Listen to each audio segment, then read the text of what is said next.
Aí é Volta Redonda. Volta Redonda, isso. Boa noite a todos. Sejam bem-vindos a mais uma live do GAEB.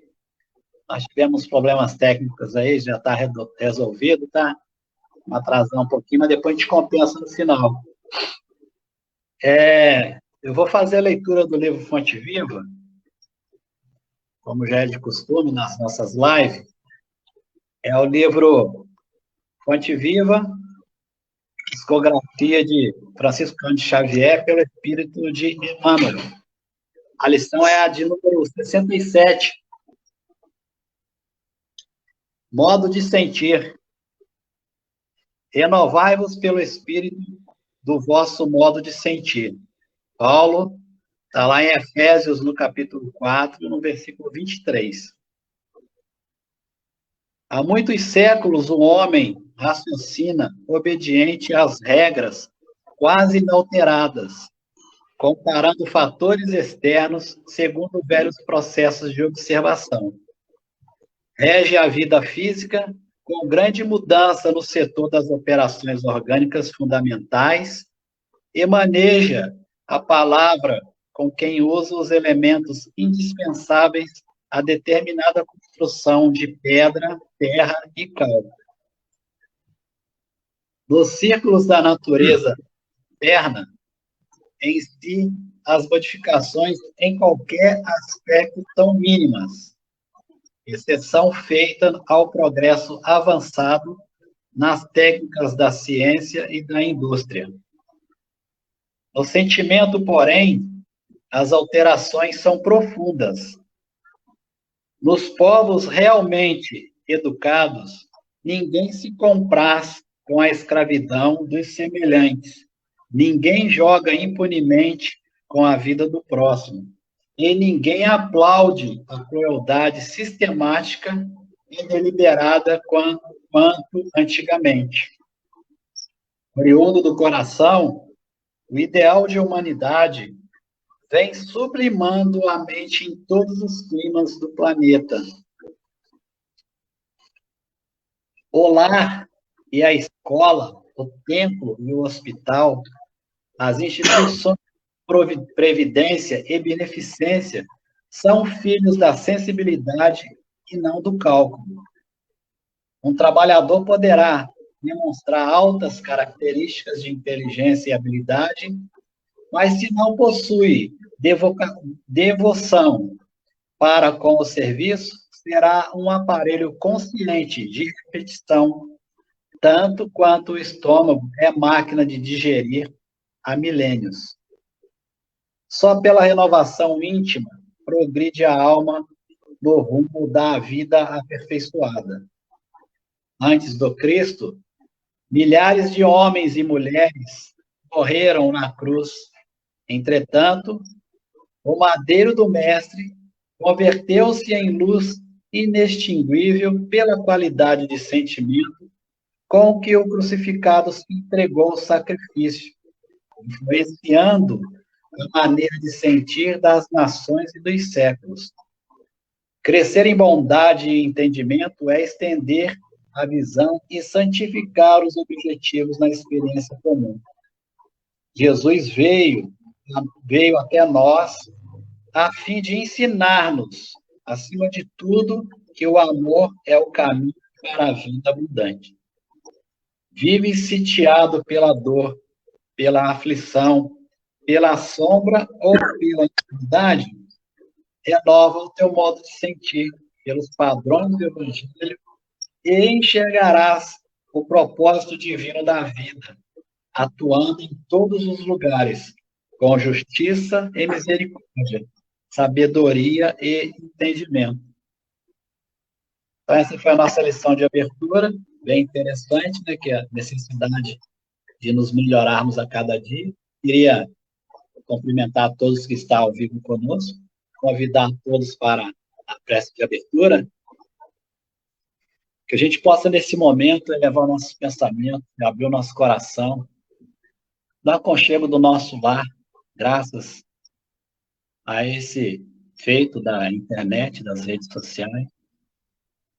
que a gente possa elevar o nosso pensamento ao nosso Criador e darmos graças mais uma vez por essa oportunidade de estarmos aqui reunidos para mais uma live do Grupo de Apoio Holístico Eurípides Barçanufo.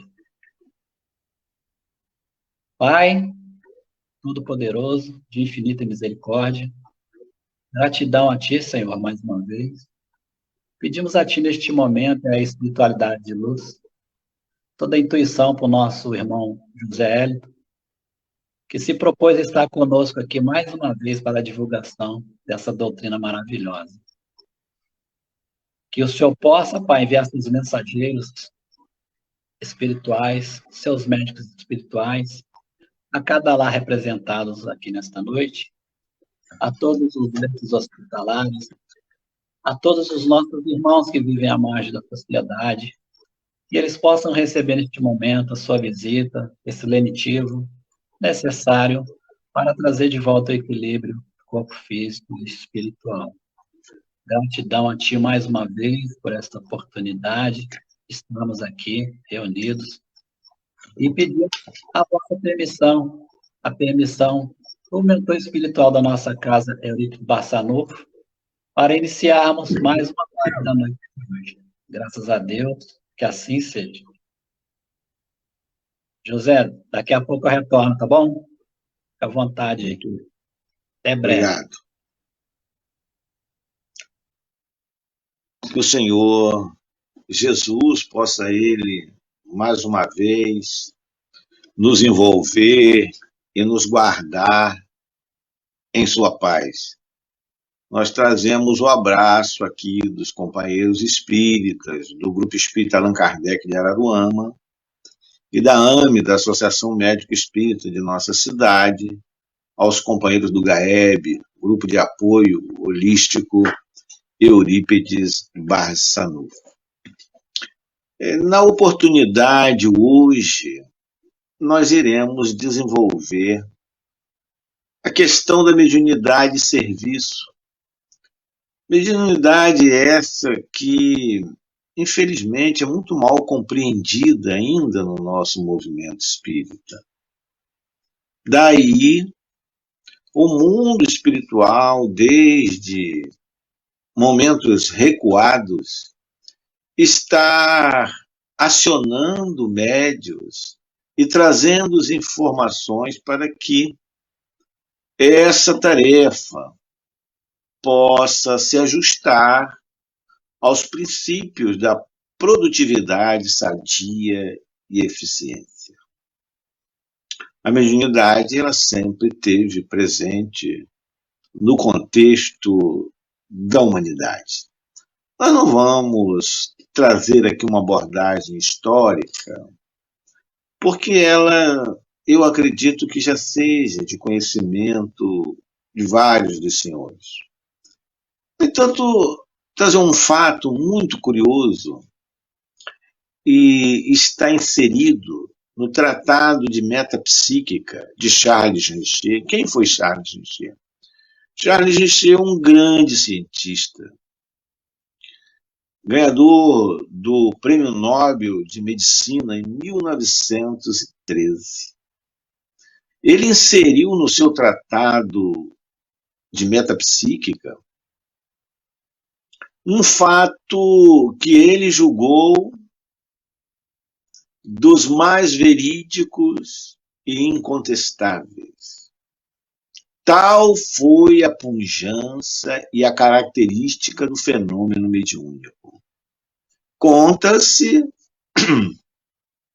de que a filha do juiz Edmunds, que foi presidente do Senado norte-americano e foi juiz da Suprema Corte em Nova York, pai de Laura Edmunds, uma jovem católica, praticante, em certa época, no seu lar, foi tomada de um transe especial.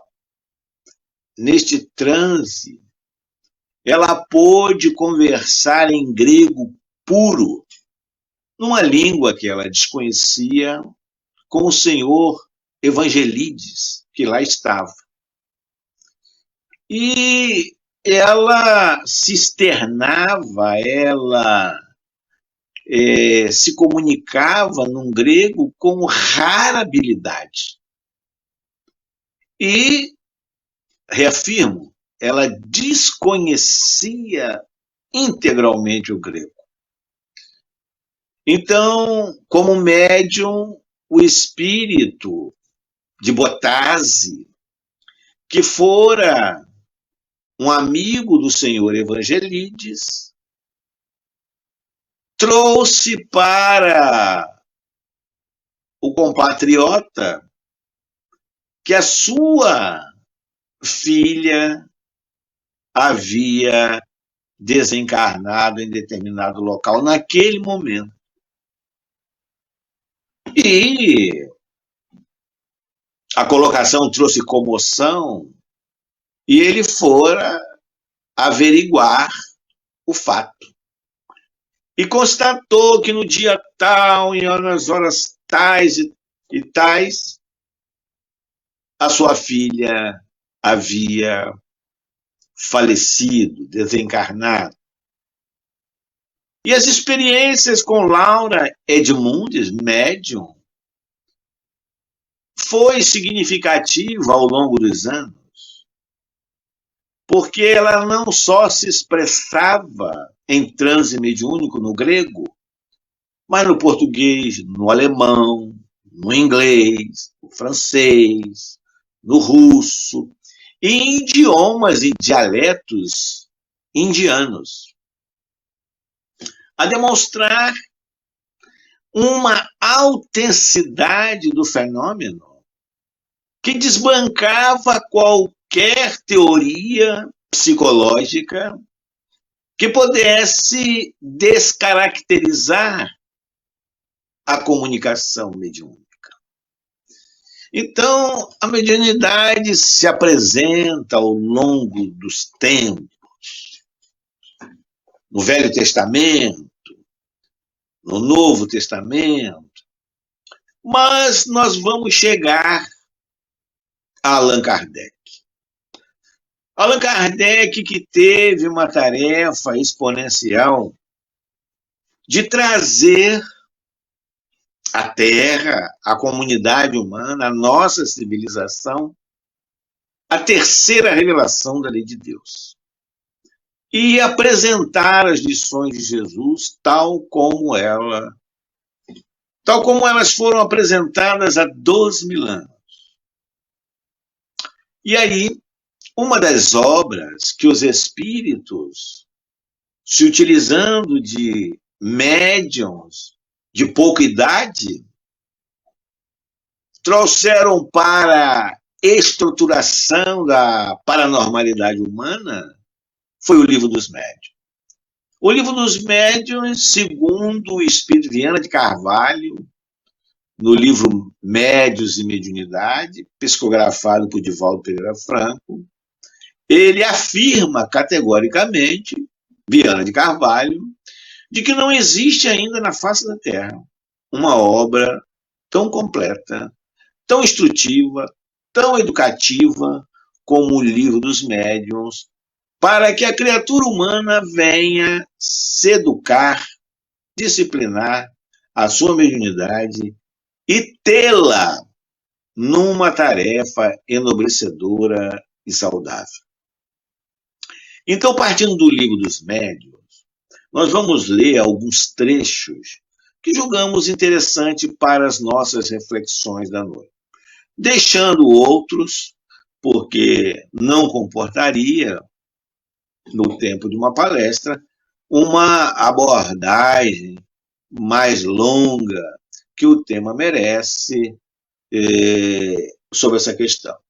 Então, diz aqui do método, o capítulo 3 do Livro dos Médiuns diz o seguinte: dissemos que o Espiritismo é toda uma ciência, toda uma filosofia, quem, pois, seriamente queira conhecê-lo deve, como primeira condição, Olha só como ele coloca. Como primeira condição, dispor-se a um estudo sério e persuadir-se de que ele não pode, como nenhuma outra ciência, ser aprendido a brincar. Então, isso também envolve a questão da mediunidade. Muitas vezes nós queremos participar da tarefa, realizar o trabalho, sem o conhecimento devido. Não há condição para isso. Se buscarmos penetrar no hemisfério espiritual, sem a aparelhagem de conhecimento necessário, a nossa experiência será um mergulho nas ondas das trevas, sem qualquer dúvida. Daí essa necessidade que os espíritos colocam para o codificador. A coisa é tão significativa e tão pontual que Allan Kardec, na introdução ao Livro dos Médiuns, ele já diz: todos os dias a experiência nos mostra que as dificuldades e os obstáculos que muitos topam na prática do espiritismo se oriunda da ignorância dos princípios dessa ciência, já convidando a criatura humana para conhecer. Muitas vezes, nas casas espíritas, as pessoas chegam e dizem que são médios. Sou médio de berço. Eu não entendo essas coisas, médio de berço. Né? Então, ele já é médio, alguém diz que ele é médio, então ele quer participar de uma reunião mediúnica. Vejamos que coisa interessante para a nossa reflexão. É importante a gente pensar sobre isso, mas pensar seriamente, porque você não leva a um laboratório de química para que o indivíduo ele possa lidar com as substâncias químicas, com os produtos químicos, sem conhecer. Então, há uma necessidade de conhecer, para que você possa realizar aquela função adequadamente. Né? Então, o mundo espiritual vem colocando, através de vários médiuns, de que o fracasso na tarefa mediúnica tem sido desastroso. Pouquíssimos são os médiuns que alcançam resultados assim positivos. Então, isso deve chamar a nossa atenção. É um alerta. São informações de quem? De informações de quem? De André Luiz, de Manuel Filomeno de Miranda. O que está acontecendo? As pessoas, elas não se preparam adequadamente. As pessoas se deixam enredar pelas influências dos espíritos trevosos, dos adversários do bem. E muitas vezes abandonam as tarefas, trazendo justificativas as mais variadas. Emmanuel coloca de que, em Vinha de Luz, que todos sabem principiar na tarefa do bem. Poucos continuam na lide salvadora. E raríssimos terminam o labor, o trabalho. Olha que coisa interessante. Essa é uma estatística, essa é uma tomografia computadorizada do mundo espiritual em relação às tarefas do bem, as variadas, inclusive a mediunidade. O indivíduo começa. Continuar são poucos, chegar ao final são raríssimos. Né? Quantas pessoas deixam a tarefa por questões, não, lá o pessoal é muito complicado, muito difícil, né? Outros dizem deixa por incompatibilidade, de incompatibilidade no relacionamento interpessoal. Né? Porque fulano falou isso. As pessoas são os cristais, né? Qualquer coisa racham, né? São os melindres. E os espíritos estão a falar para a gente toda hora dessas questões. A fofoca, não existe uma coisa terrível para destruir uma instituição, uma reunião mediúnica, uma instituição pública particular que seja fofoca. Aquilo é um germe, aquilo é como se fosse um cupim na madeira. Vai penetrando, roendo, e daqui a pouco o telhado desaba. Então, meus queridos amigos, a mediunidade é algo muito sério. Tão sério de que a gente deveria tomar cuidados especiais em relação a ela. Você vai montar um grupo de pessoas para atuar na tarefa do bem, que essas pessoas sejam homogêneas no sentimento, sejam unidas, né? Antes de reunir, unir. Unir as pessoas. Tem pessoas que se gostem, que se queiram bem, mas muitas vezes a gente forma um grupo com aquelas criaturas antipáticas, que se antipatizam umas com as outras. Você imagina um grupo mediúnico formado por pessoas que não se querem bem, que se criticam. Então você monta uma psicosfera extremamente negativa, com, evidentemente, o comportamento emocional, atitudinal das pessoas, favorecendo a influência das trevas. E lidar com os espíritos altamente inteligentes, eles não vão querer acabar com uma reunião mediúnica desestruturada, vão querer manter. Por quê? Porque aí eles vão destilando as suas ideias mórbidas, doentias, né? Para que eles tenham um canal de adentrar com os seus apontamentos, com o seu modus operandi.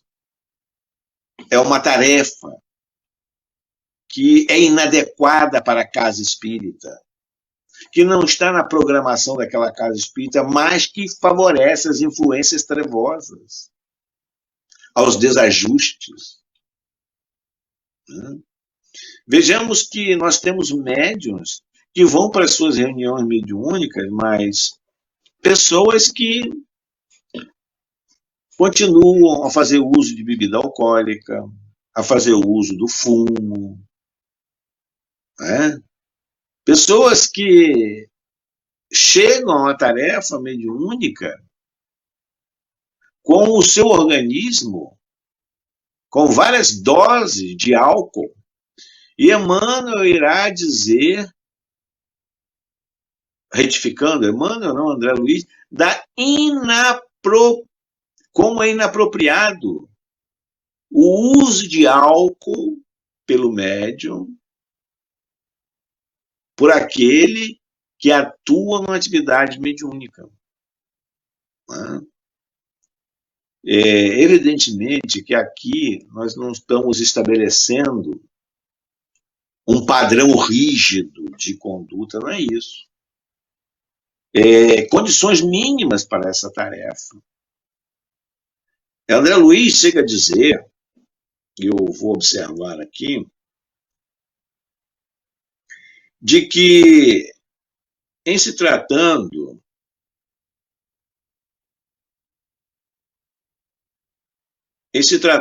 do fumo, em que você não tenha condições de se alijar, se desfazer do fumo, pelo menos no dia da reunião. Porque o ideal é que você adentre a sala mediúnica não portando qualquer tipo de vício. Né? Mas, evidentemente, essa colocação de André Luiz está no sentido da educação mediúnica que, com o passar do tempo, a pessoa deixe completamente o fumo. Né? Então, imagine você com o seu organismo, o sangue, onde tem o ectoplasma, as radiações ectoplasmáticas envolta em fumo, e álcool. Vai criar uma ambiência tóxica e danosa, em que os espíritos do bem, para que não aconteçam situações das mais dramáticas e lamentáveis, vai isolar os médiuns, isolando os médiuns. A tarefa que era para atender, estava na programação atender 8 espíritos enfermos, vai ter uma comunicação para benefício geral. Então, os espíritos têm que reprogramar. Olha que coisa curiosa. E tem mais.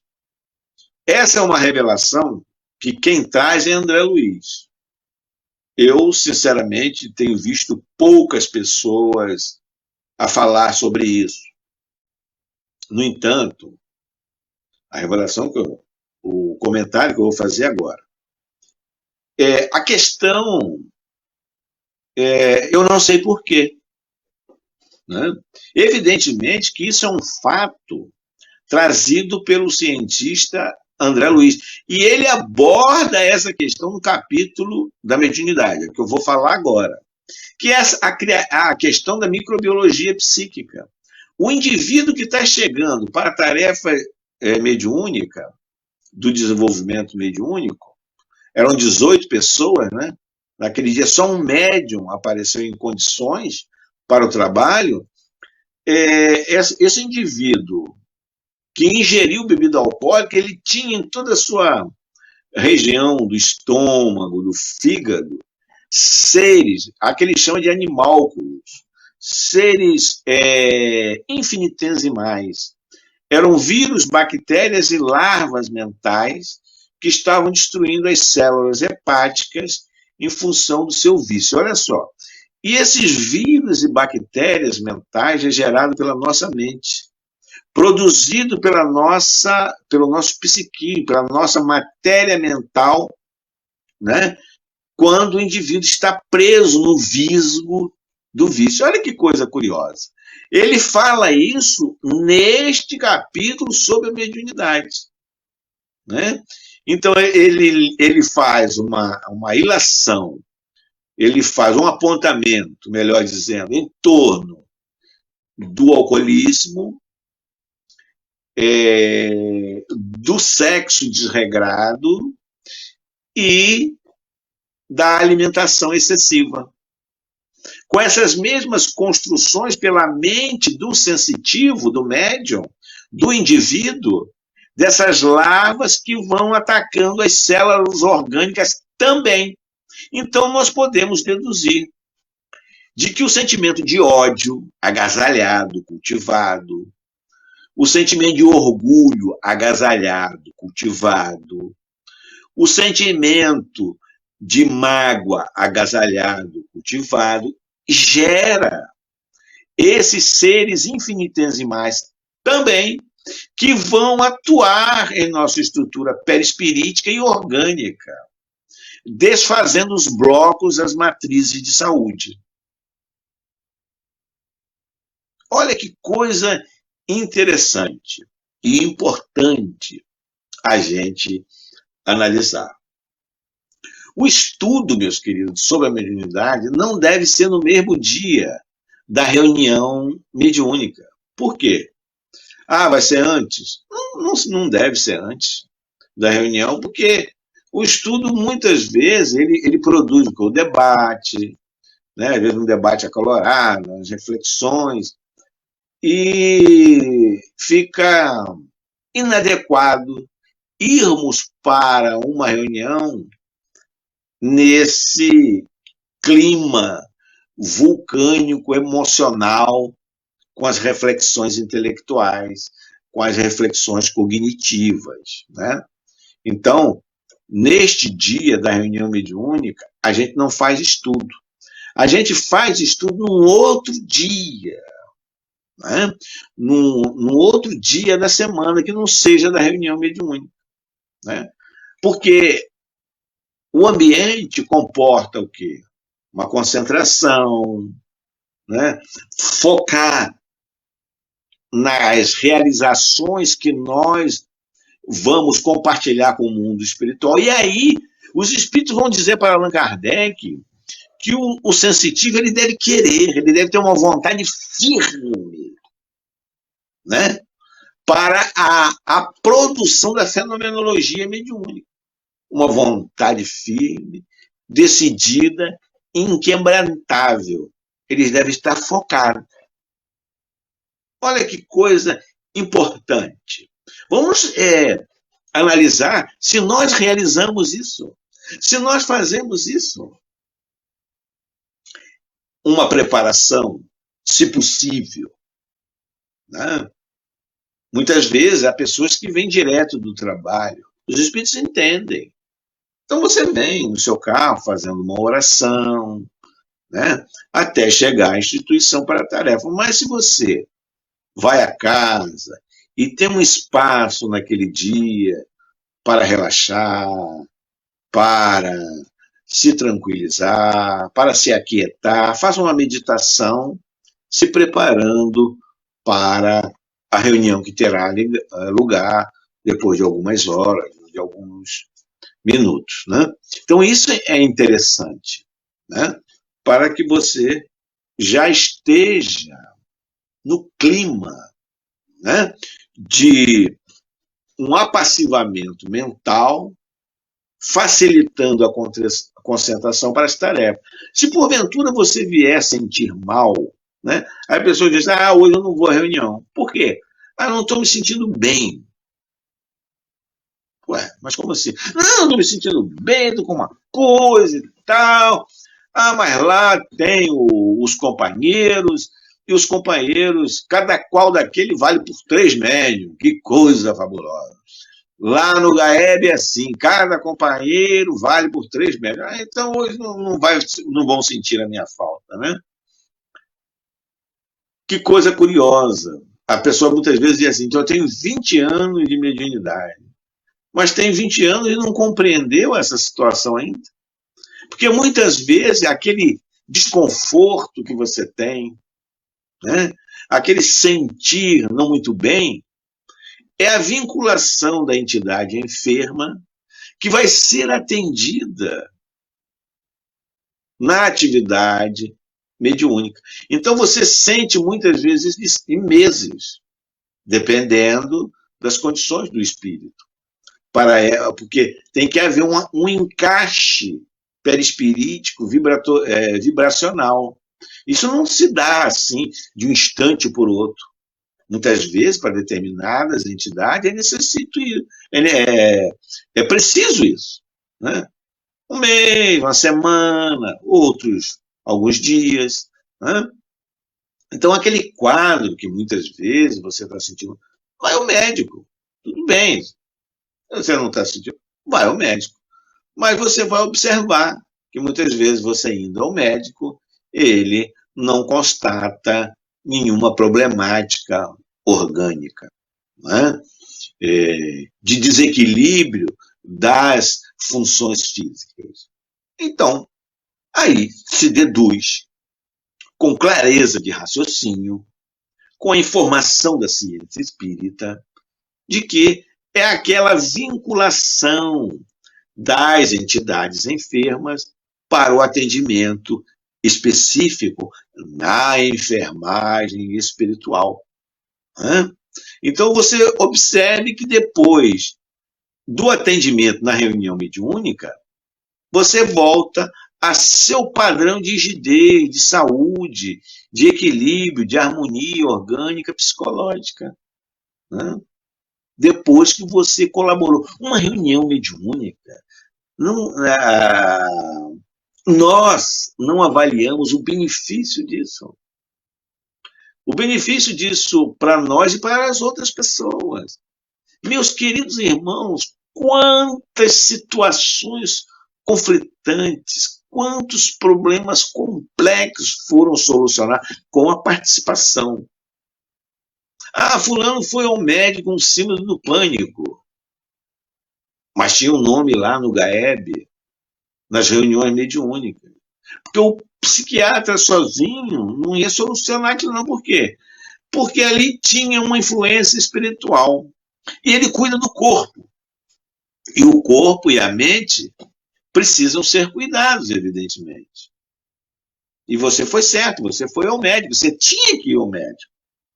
Porque ele vai cuidar desses efeitos, dessas situações nos tecidos, nos órgãos, no seu psiquismo. Né?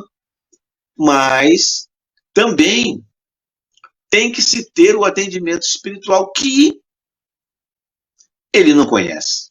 Muitas vezes, não, na maioria das vezes, não conhece. E o espírito ele poderá, por exemplo, através de técnicas as mais terríveis, estar retirando do seu organismo a ação dos remédios. Através de um processo de sucção, ele põe outros espíritos, ou ele mesmo faz, né, absorvendo, né, as emanações medicamentosas e não permitindo que o remédio alcance o seu objetivo, porque ele retirou os princípios ativos do medicamento. Então, em você, o medicamento não está fazendo efeito. Então, precisa do atendimento espiritual para que se possa conversar, dialogar, demover essa entidade feliz da ação nefasta que desencadeia sobre você. E é a atividade mediúnica que vai fazer. Aí você vê que o tratamento do médico começa depois desses atendimentos, a dar certo. Porque foi orientada, foi convencida a entidade infeliz para perdoar o companheiro, não desferir a vingança. Né? Então a criatura vai retomando o seu equilíbrio com o tratamento médico e o tratamento espiritual. A mediunidade propiciando isso, o benefício às criaturas. Tem o passe, a água fluidificada. Muitas casas têm tratamento espiritual específico, como a nossa aqui. Nós temos tratamento espiritual através de efeitos físicos e tem ajudado centenas, milhares de pessoas. Né? Então é isso. André Luiz ele vai dizer uma coisa nesse capítulo do estudo sobre a mediunidade, ele diz assim, é perigoso possuir sem saber usar. Isso é um diálogo entre Alexandre e André Luiz. Em realidade, quem fala é Alexandre. É perigoso, falando sobre mediunidade, possuir sem saber usar. Olha que coisa interessante. Muitas vezes as pessoas possuem a mediunidade, quando tem mediunidade, mas não sabe usar. Então, é preciso a gente conhecer, né? Porque a mediunidade não é só aquela beleza de Chico Xavier, que põe a mão na testa, psicografa, tem os seus obstáculos, tem as suas dificuldades, tem a ação dos inimigos do bem invisíveis. Então você precisa conhecer essa realidade para agir com cautela, com cuidado e com correção. Né? Então nós precisamos saber, diz André Luiz nos Domínios da Mediunidade. Olha que frase espetacular. É imprescindível saber que tipo de onda mental assimilamos para conhecer da qualidade do nosso trabalho e ajuizar de nossa direção. Olha só que coisa fantástica. Saber em que onda mental você se situa. Porque essa onda mental é você. Não tem para onde correr. Né? Qual é as ideias, as reflexões, os pensamentos mais costumeiros em sua personalidade? Essa é a onda mental em que você se situa. É positiva? Ótimo. É negativa?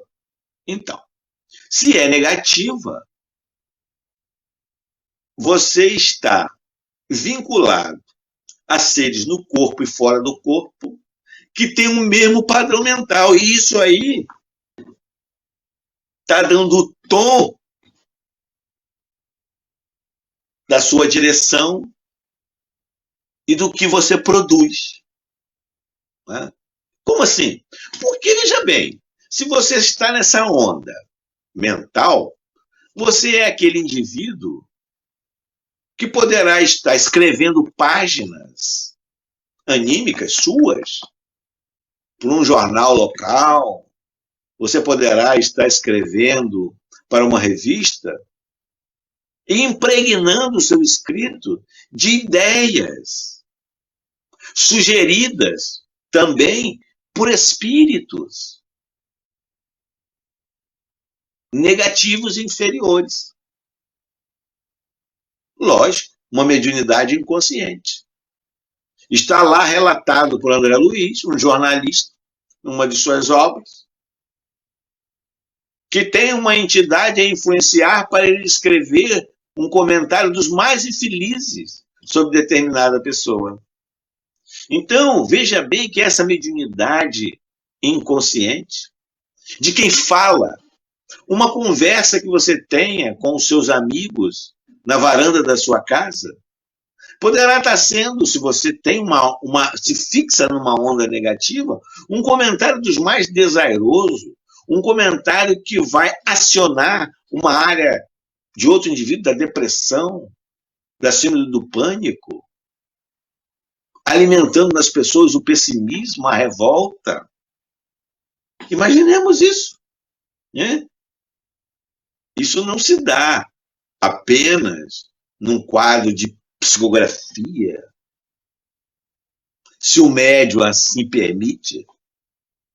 Né? Isso se dá na expressão de uma mediunidade intuitiva, negativa, numa conversa que você tem com alguém.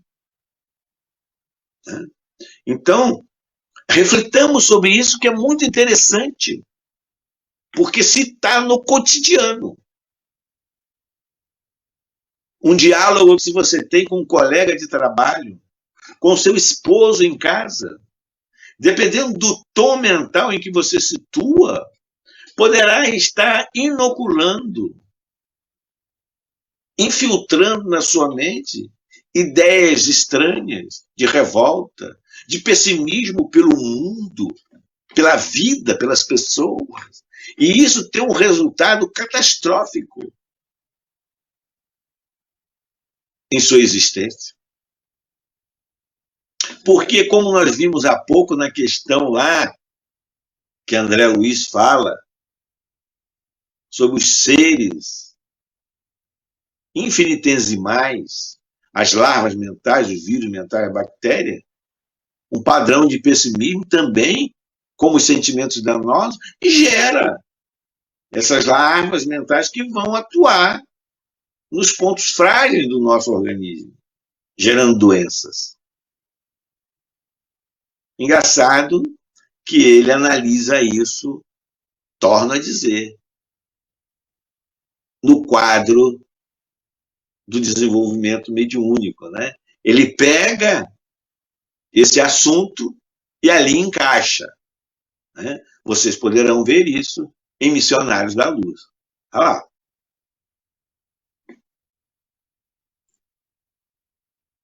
Eu quero ler uma questão para vocês aqui.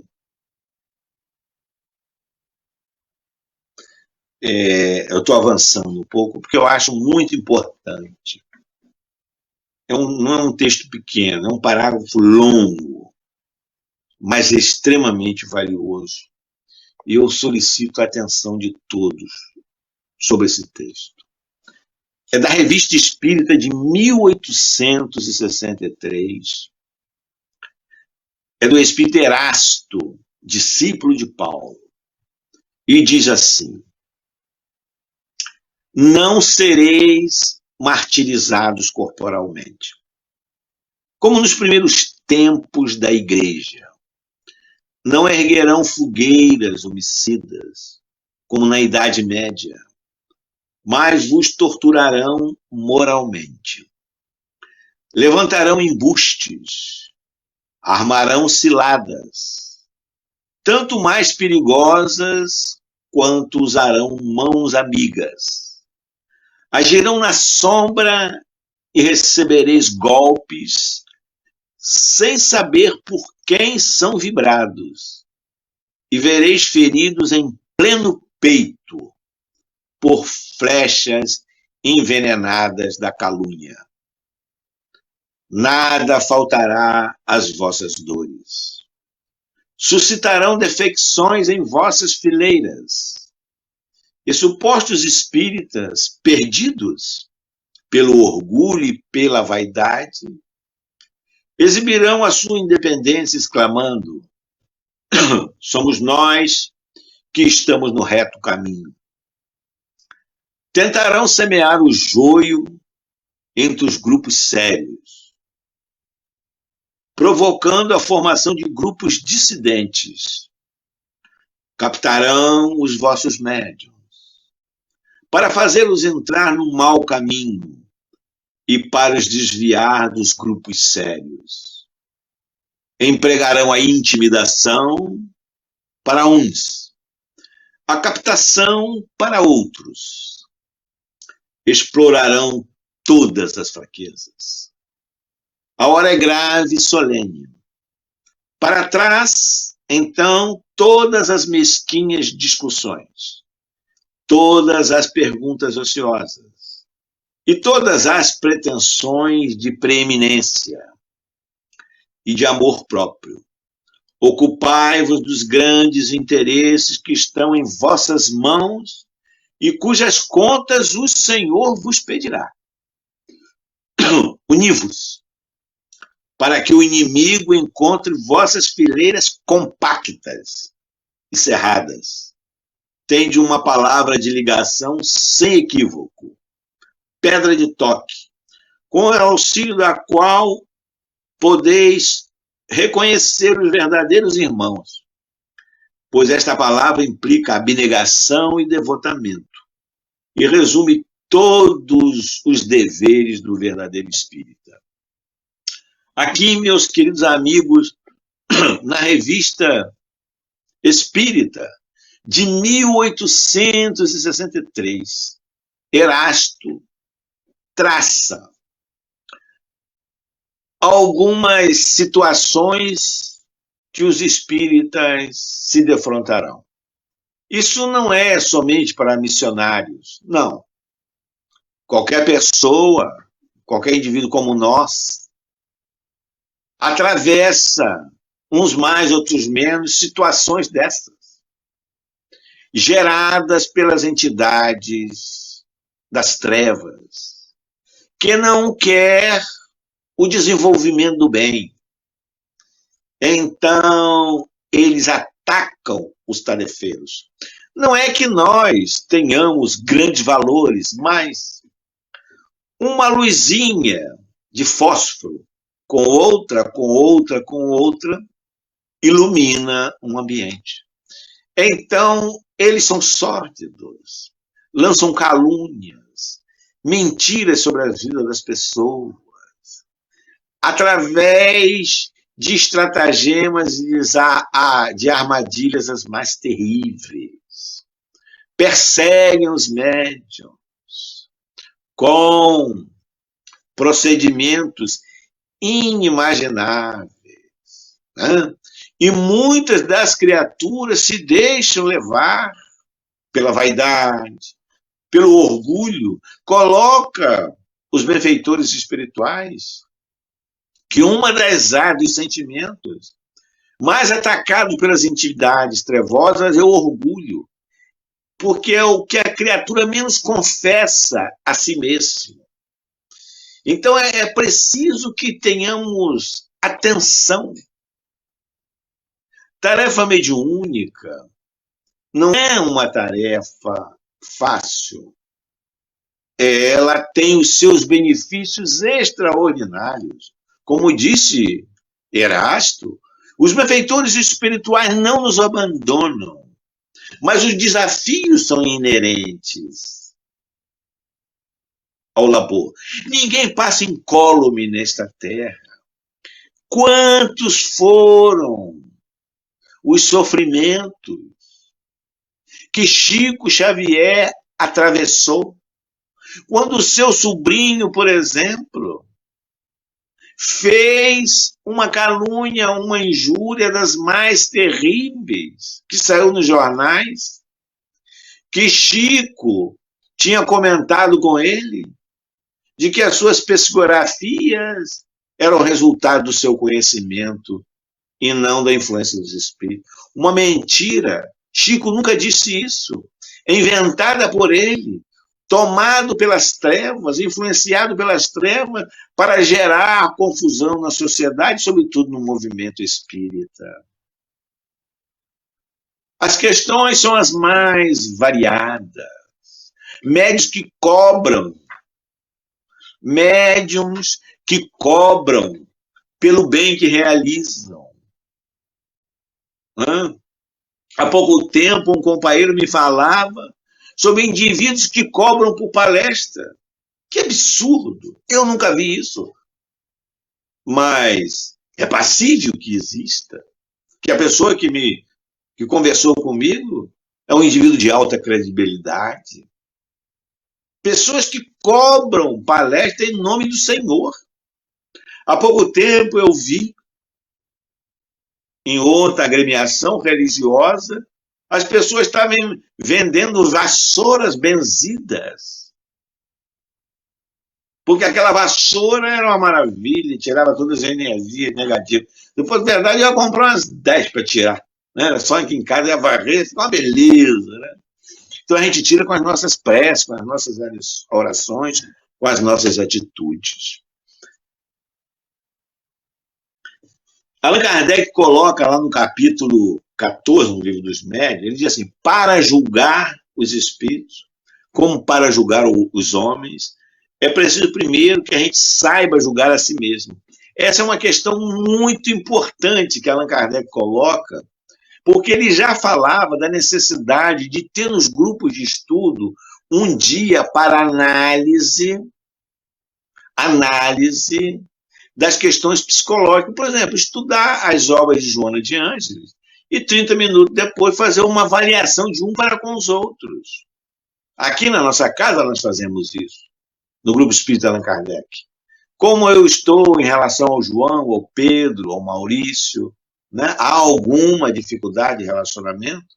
E isso evita uma série de problemas, porque a gente tem que sair dali com as questões solucionadas, quando existe. Né? Então, ele diz, para julgar os espíritos, como para julgar os homens, é preciso que o indivíduo saiba julgar a si mesmo. Porque se você não souber, você vai ter dificuldade para essa análise. E a análise, por exemplo, a análise de comunicações mediúnicas. Quando o dirigente da reunião vai analisar uma comunicação mediúnica, ele precisa fazê-lo sem prevenção. Porque se o dirigente da reunião tem prevenção em relação ao médium, já acabou. Porque aquela análise vai vir escorrendo as dificuldades, as prevenções, as ideias que eles têm em relação ao médium. Então, isso só se faz com autoconhecimento. Para retirar o quê? O pré-conceito que você tem sobre alguma pessoa. Questões que você enquadra o indivíduo em determinado clichê. E se você for analisar uma comunicação dele, você incorpora aquilo. Muito importante está lá no Livro dos Médiuns, capítulo 24, Livro dos Médiuns. Minha gente, eu estou chegando aí 21 horas e 3 minutos. Então, embora a gente tenha começado um pouco depois das 8, a gente vai encerrando por aqui para não tomar muito tempo de vocês, né? Não ficar uma coisa assim longa demais. Então, eu vou convidar os companheiros para a gente fazer a prece e até uma outra data, se Deus assim o permitir. Muito obrigado pela atenção de todos, pela nossa conversa dessa noite. profundamente agradecido. Vamos orar. Senhor e Mestre Jesus, aqui nos achamos nesta hora reunidos em Teu nome, no grupo de apoio holístico Eurípides Barçanufo, rogando ao Senhor a que os internautas em suas casas, em suas residências, tenham recebido ou recebam as energias saudáveis, envolvendo cada familiar. E te rogamos, Senhor, nesses dias, pela nossa humanidade, tão turbulenta, com situações complicadas, que possam os ceareiros da luz fazer chegar a cada governante, a cada indivíduo, uma expressão inspiradora do bem, contribuindo assim para a elaboração de uma sociedade mais justa, mais equilibrada, mais harmônica. Que possa o GAEB, em Volta Redonda, desenvolver o seu trabalho nas bases legítimas do bem, sob a inspiração de mais alto. Que Deus nos envolva e nos guarde em sua paz, hoje e sempre, que assim seja. Graças a Deus.